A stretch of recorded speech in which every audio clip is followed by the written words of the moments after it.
Je suis Amani Bouinja, l'un des serviteurs de la foi naturelle judaïque et messianique vers les nations.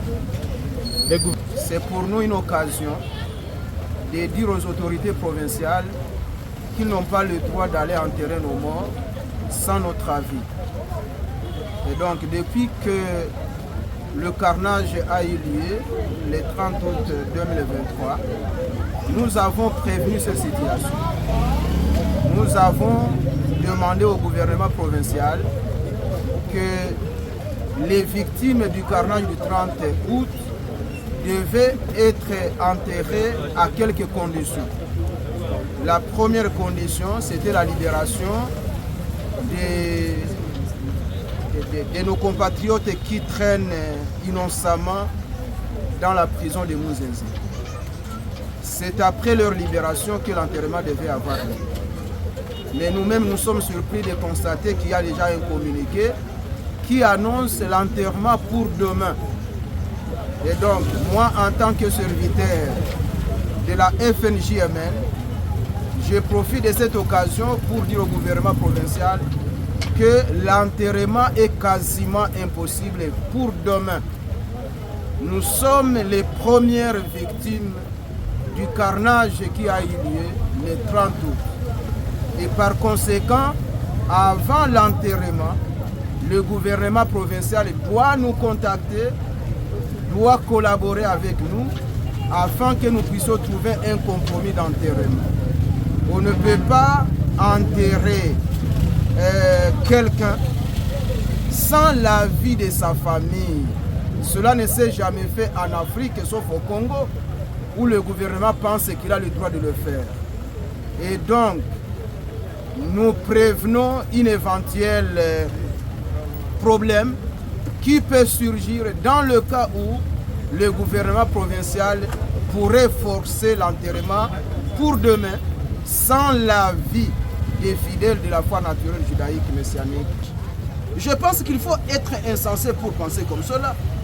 Le gouvernement doit pouvoir nous contacter, nous, les premières victimes de ce carnage du 30 août, pour que nous puissions planifier l'enterrement ensemble.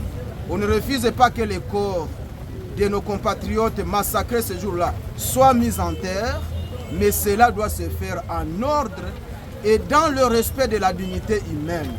En Afrique, le mort a plus de valeur que le vivant. Les gens doivent bien les connaître, à moins que ces autorités provinciales ne soient pas des Africains. S'ils sont européens, asiatiques ou autres, ils doivent nous le dire bien avant pour que nous le sachions.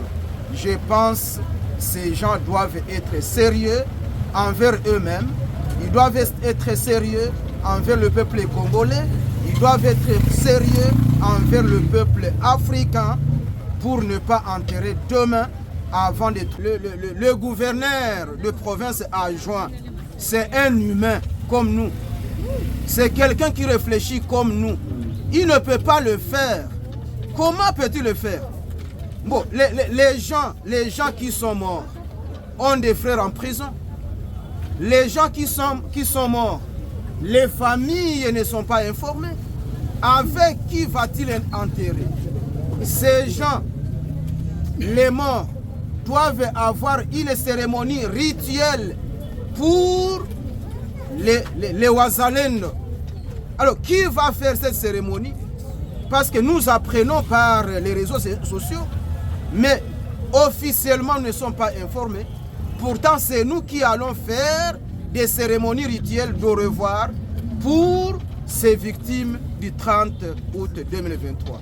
Et donc, le gouverneur adjoint doit être sérieux pour ne pas aller enterrer ces gens sans l'avis des familles, sans l'avis de la foi naturelle judaïque messianique vers la nation, qui constitue la première victime de ce carnage, sans la...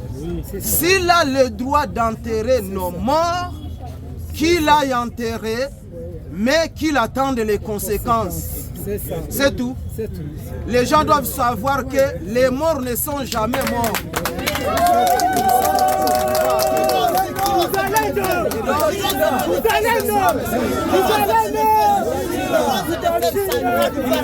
Il va fuir aussi. Il va fuir ici. Il ose de le faire, il va nous voir. Il va fuir.